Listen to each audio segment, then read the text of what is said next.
Good morning students.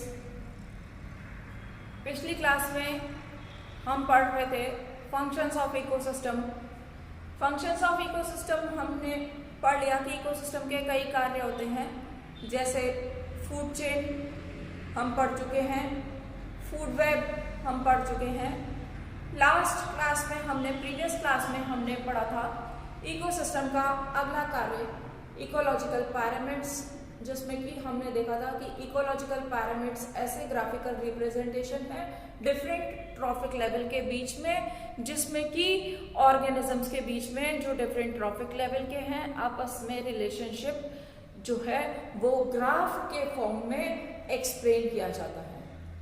हमने पिछली class में ये भी पढ़ा कि इकोलॉजिकल पैरामीटर्स जो हैं उसमें बार की लेंथ उस पैरामीटर को डिनोट करती है, और पैरामीटर्स हमने पढ़े कि 3 तरह के पैरामीटर्स होते हैं, उनके बेसिस पर ही इकोलॉजिकल पैरामीटर्स 3 तरह के होते हैं। सबसे पहला पैरामीटर ऑफ नंबर हम पिछले क्लास में पढ़ चुके हैं, पैरामीटर ऑफ नंबर। उसके बाद है पैरामीटर ऑफ बायोमास, जिसमें कि बायोमास को एक पैरामीटर के रूप में लिया गया है, और तीसरा है पैरामीटर्स ऑफ एनर्जी, जिसमें कि ट्रॉफिक लेवल के बीच में रिलेशनशिप जो है एनर्जी के फॉर्म में एक्सप्रेस की जाती है। यहाँ पर आज हम पढ़ेंगे parameter of biomass. Parameter of biomass जब डिफरेंट ट्रॉफिक लेवल के बीच में जो रिलेशनशिप है वो रिलेशनशिप का ग्राफ जिस पैरामीटर पर होता है वो पैरामीटर है बायोमास। बायोमास यानी कि सजीव का जैव भार। और ये बायोमास 3 तरह का बायोमास 3 टर्म्स में एक्सप्रेस किया जा सकता है। फ्रेश वेट, ताजा जैसा है ओरिजिनल जो सजीव का वेट है वो है फ्रेश वेट। सेकेंड है ड्राई वेट, इसमें ऑर्गेनिज्म को ड्राई किया जाता है स्पेसिफिक टेम्परेचर पर स्पेसिफिक टाइम तक, जब तक कि उसका सारा मॉइस्चर वाटर कंटेंट खत्म नहीं हो जाए, उसका वेट कांस्टेंट नहीं आ जाए। तो ये जो रिलेशनशिप है इसमें जो बायोमास है वो ड्राई वेट के रूप में भी लिया जाता है। और तीसरा है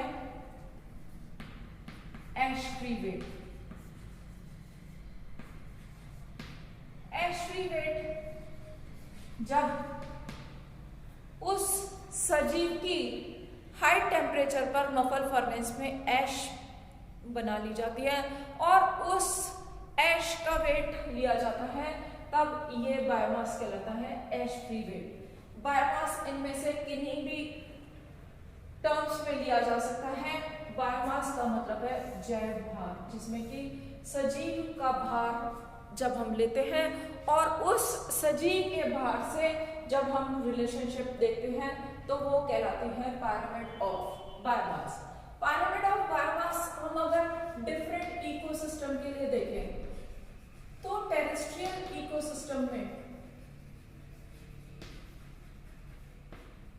टेरेस्ट्रियल यानी कि जमीन में जो इकोसिस्टम है भूमिगत, उस इकोसिस्टम में हम कोई सा भी एग्जांपल लें, चाहे हम फॉरेस्ट ले, चाहे ग्रासलैंड ले, चाहे हम क्रॉपलैंड ले, कोई सा भी इकोसिस्टम अगर हम लेते हैं तो ये इकोसिस्टम में पैरामीटर ऑफ बायोमास हमेशा अपराइट आता है टेरेस्ट्रियल इकोसिस्टम के लिए।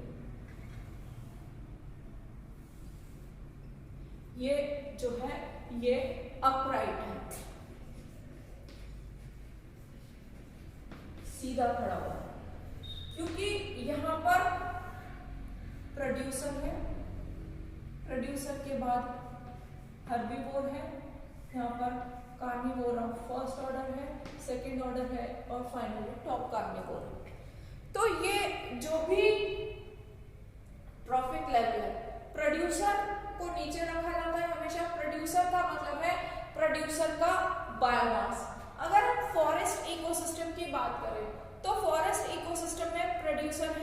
ट्रीज और फॉरेस्ट में उगने वाले दूसरे हर श्रब्स यानी कि जो भी प्लांट्स है उनका बायोमास, प्रोड्यूसर का बायोमास हमेशा फॉरेस्ट इकोसिस्टम में हर्बीवोर से ज्यादा होगा। हर्बीवोर यानी कि इस पर पलने वाले जो प्रोड्यूसर को डायरेक्ट खाने वाले हर्बीवोर्स हैं, जो बर्ड्स हैं, जैसे डियर है, जैसे रैबिट है, इनका बायोमास प्रोड्यूसर से कम होगा बट फर्स्ट ऑर्डर वाले कार्निवोर से ज्यादा होगा। और फर्स्ट ऑर्डर वाले कार्निवोर का सेकंड ऑर्डर वाले कार्निवोर से ज्यादा होगा और सबसे कम वेट टॉप कार्निवोर का होगा।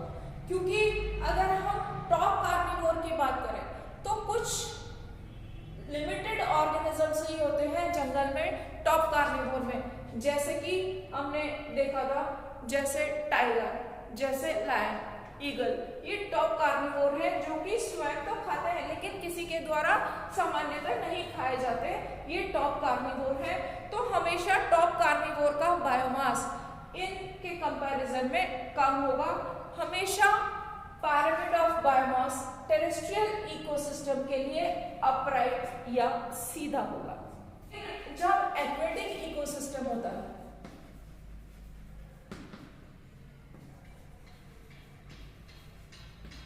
एक्वेटिक इकोसिस्टम का मतलब है जब जलीय इकोसिस्टम होता है। जब जलीय इकोसिस्टम होता है, चाहे वो फ्रेश वाटर पॉन्ड हो या सी हो या मरीन इकोसिस्टम हो, यूस्ट्रीज हो, कोई भी इकोसिस्टम हो, उसमें ये जो है ये इन्वर्टेड होता है। इन्वर्टेड का मतलब है अपसाइड डाउन। इसका मतलब है ये पिरामिड जो है ये उल्टा होता है, इन्वर्टेड पिरामिड होता है। इन्वर्टेड पिरामिड ऑफ बायोमास का मतलब है ये इसके डिफरेंट ट्रॉफिक लेवल। कैसे?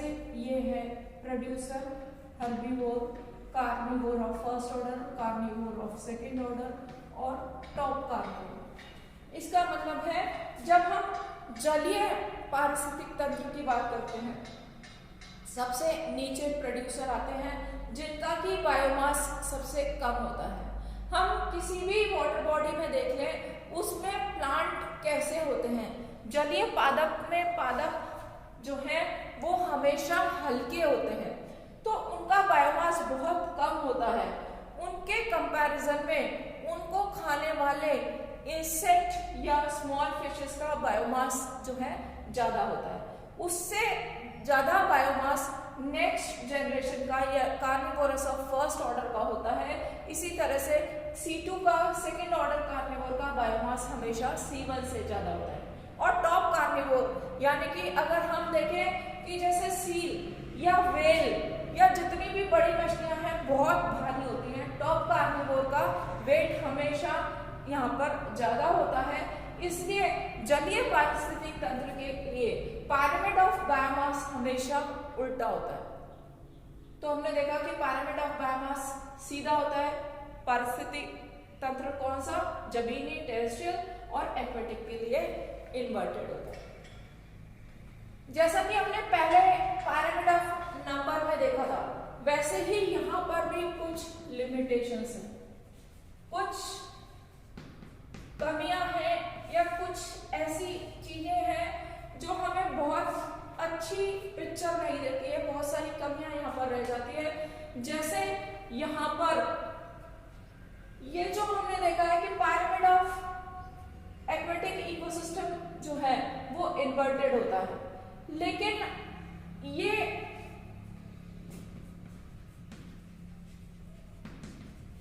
स्प्रिंग जब होती है,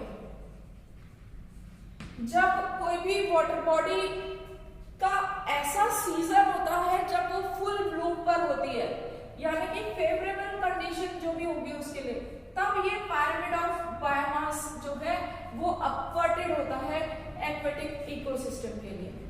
और जब अनफेवरेबल कंडीशन होती है,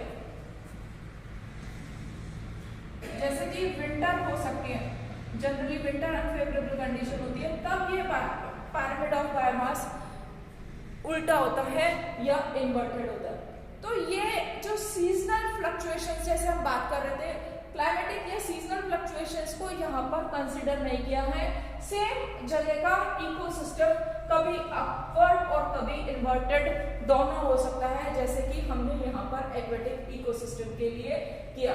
या टेरेस्ट्रियल इकोसिस्टम के लिए भी अगर हम देखते हैं कि जब वहां पर भी जब सीजन होता है, जैसे डेसिडुअस जो प्लांट्स होते हैं वो उसमें पत्तियां झड़ जाती है, ग्रोथ कम हो जाती है, उससे पहले स्प्रिंग में प्लांट्स का बायोमास ज्यादा होता है।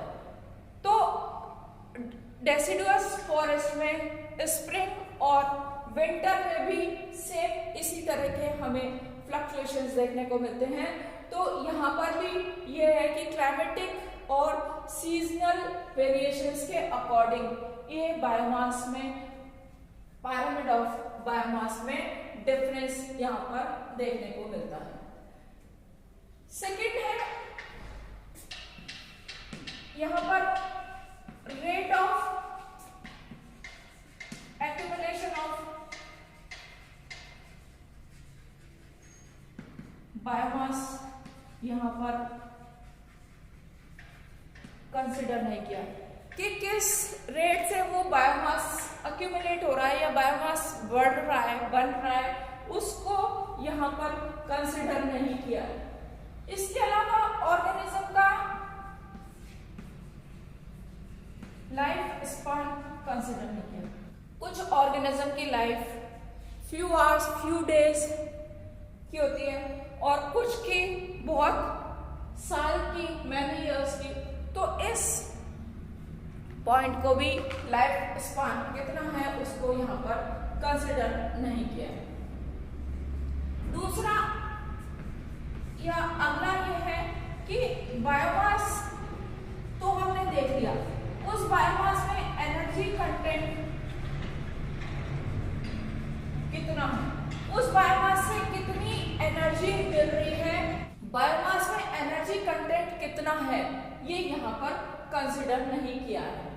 फॉर एग्जाम्पल अगर हम मोलस्क लेते हैं 1 ग्राम, 1 ग्राम मोलस्क में 34 किलो कैलोरी एनर्जी मिलती है जब कोई ऑर्गेनिज्म 1 ग्राम मोलस्क को खाता है, वहीं वो 1 ग्राम माइक्रो क्रस्टेशियंस को खाता है तो उसको 74 kilo calorie, almost double energy मिलती है। तो ये एक इम्पॉर्टेंट फैक्टर है कि बायोमास तो सेम है बट उस बायोमास को खाने से कितनी एनर्जी मिल रही है, ये पॉइंट भी यहाँ पर कंसिडर नहीं किया है। तो ये इसकी लिमिटेशंस है पिरामिड्स ऑफ बायोमास की, कि डिफरेंट सीजन को कंसिडर नहीं किया गया है, उनके डिफरेंस रेट ऑफ अक्यूमुलेशन को नहीं कंसिडर किया गया है, लाइफ स्पैन को कंसिडर नहीं किया गया है, और उस स्पेसिफिक बायोमास से कितनी ऊर्जा अगले ट्रॉफिक लेवल को मिल रही है, ये भी यहाँ पर मेंशन नहीं किया गया है, जो कि पिरामिड ऑफ बायोमास की सबसे बड़ी कमी है। नेक्स्ट है pyramid of energy. Pyramid of energy में total amount of energy trapped by a trophic level यहाँ पर कंसिडर की है।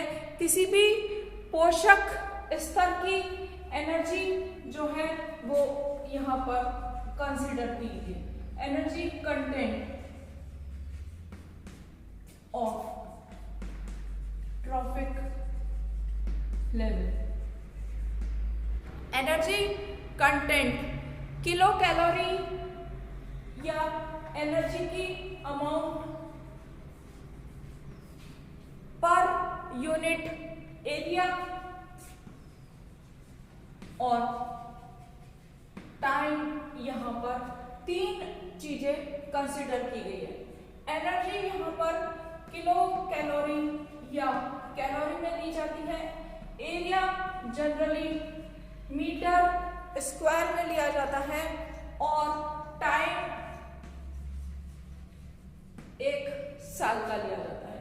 ये जो पैरामीटर्स है, जैसे 1 ईयर की जगह 1 मंथ भी हो सकता है, फ्यू डेज भी हो सकता है, बट ये इन टर्म्स में यहाँ पर energy content different trophic level का लिया जाता है और उनमें जब रिलेशनशिप देखी जाती है तो वो रिलेशनशिप का ग्राफिकल एक्सप्रेशन कहलाता है pyramid of energy. Pyramid of energy is always upright.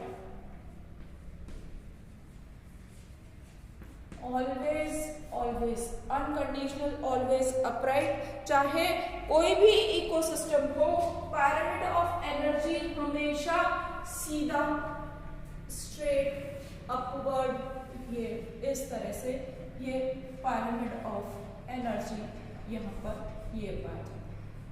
Producer, herbivore, carnivore of first order, carnivore of second order और टॉप कार्निवोर, ये है pyramid of energy.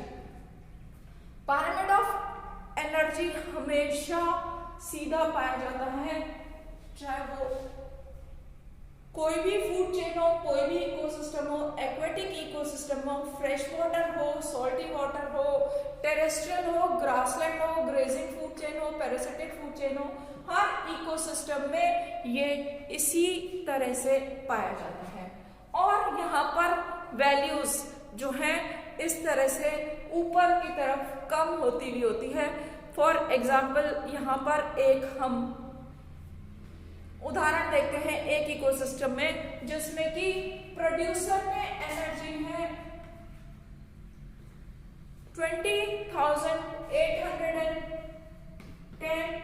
Kilo calorie per metre square per year, और producer से next trophic level में herbivore में shift हो रही है 3,368, then 383 kilo calorie next trophic level में ट्रांसफर हो रही है, और फिर यहाँ पर 21 किलो कैलोरी और यहाँ पर ऑलमोस्ट 2 किलो कैलोरी जो है नेक्स्ट ट्रॉफिक लेवल में ट्रांसफर हो रही है। तो सबसे ज्यादा ऊर्जा की मात्रा किसमें है? हरे प्लांट में। ग्रीन प्लांट्स या प्रोड्यूसर में हाईएस्ट एनर्जी है 20,810 kilo calorie per metre square per year. Herbivore में रिड्यूस हो रही है 3,368, कार्निवोर ऑफ फर्स्ट ऑर्डर में हो रही है 383, C2 में सेकंड ऑर्डर कार्निवोर में 21 kilo calorie per metre square per year, और जैसे टॉप कार्निवोर में सबसे कम ऊर्जा की मात्रा है, इस ग्रीन प्लांट्स को खाने से ज्यादा एनर्जी मिलती है इन कंपैरिजन टू एनिमल्स। ये हमेशा अपराइट होता है, हम पहले भी बता चुके हैं, चाहे कोई भी इकोसिस्टम हो। इस pyramid ऑफ एनर्जी में जो भी हमने पहले कमियां पड़ी थी वो सब कमियां यहाँ पर दूर हो गई है। यहाँ पर बहुत सारे फायदे हैं इसके। क्या क्या एडवांटेज है पायरामिड्स ऑफ एनर्जी के? क्या क्या लाभ है? यहाँ पर रेट ऑफ प्रोडक्शन कंसीडर किया गया है, नॉट स्टैंडिंग क्रॉप, क्योंकि स्टैंडिंग क्रॉप तो सीजन के हिसाब से या समय के हिसाब से कम या ज्यादा हो सकती है, इसलिए यहाँ पर प्रोडक्शन को कंसीडर किया गया है। प्रोडक्शन में एक स्पेसिफिक टाइम इंटरवल पे जो भी पॉजिटिव इंक्रीमेंट है वो प्रोडक्शन कहलाता है। तो ये इसका सबसे मेन एग्जाम्पल है और सबसे इम्पोर्टेंट है। इसीलिए जो पॉन्ड इकोसिस्टम है, पॉन्ड इकोसिस्टम में pyramid ऑफ बायोमास था, वो इन्वर्टेड था, उल्टा, जबकि pyramid of energy pond ecosystem के लिए भी अपवर्टेड होगी, क्योंकि ज्यादा एनर्जी पॉन्ड में भी प्रोड्यूसर में होगी इन कंपैरिजन टू हर्बीवोर, और सबसे कम होगी टॉप कार्निवोर में। तो ये जो कमी थी वो यहाँ पर जो है ये सुधार ली गई। इसके अलावा यहाँ पर एनर्जी कंटेंट जो है वो ज्यादा इंपॉर्टेंट है।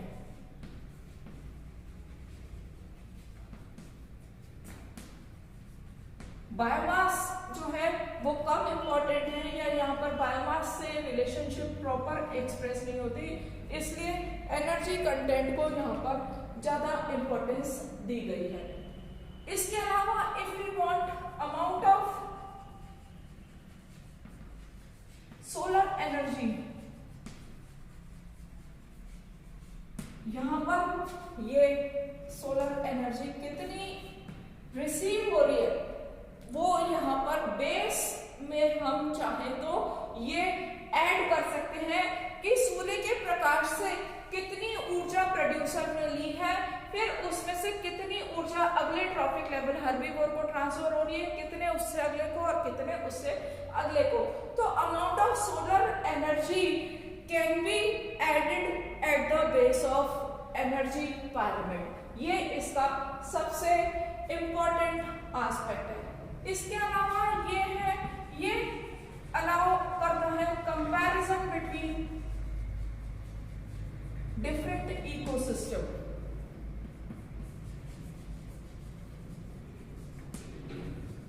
कि दो इकोसिस्टम है उनको किस तरह से कंपेयर करना है, ये कंपेयर करता है कौन से प्रोड्यूसर में ज्यादा एनर्जी ट्रैप हो रही है, किस इकोसिस्टम में एनर्जी किस ट्रॉफिक लेवल में ज्यादा ट्रैप हो रही है, ज्यादा ट्रांसफर हो रही है। किसी भी तरह का कंपैरिजन अलग अलग इकोसिस्टम में हम इन पैरामीटर्स के माध्यम से आसानी से कर सकते हैं। इसका सबसे बड़ा एडवांटेज है ऑलवेज अपराइट। सबसे बेस्ट या सबसे अच्छा या सबसे यूजफुल पिरामिड ऑफ एनर्जी जब डिफरेंट ट्रॉफिक लेवल में रिलेशनशिप एक्सप्रेस की जाती है इन टर्म्स ऑफ एनर्जी, और उस रिलेशनशिप को ग्राफ के फॉर्म में एक्सप्रेस किया जाता है, उस ग्राफिकल डायग्राम को कहते हैं पिरामिड ऑफ एनर्जी। इस ग्राफिकल डायग्राम से उस इकोसिस्टम के बारे में, उस फूड चेन के बारे में जो ट्रॉफिक लेवल है उनके रिलेशनशिप को जाना जा सकता है। ये पिरामिड्स चार्ल्स एल्टन के द्वारा 1927 में दिए गए, इसलिए इनको एल्टोनियन पिरामिड या बार पिरामिड भी कहा जाता है। तो आज हमने कंप्लीट किया थर्ड फंक्शन ऑफ इकोसिस्टम, तीसरा फंक्शन मुख्य इकोलॉजिकल पिरामिड्स। हमने पढ़ा कि 3 तरह के पिरामिड्स होते हैं, बाकी का हम अगली क्लास में पढ़ेंगे। Thank you.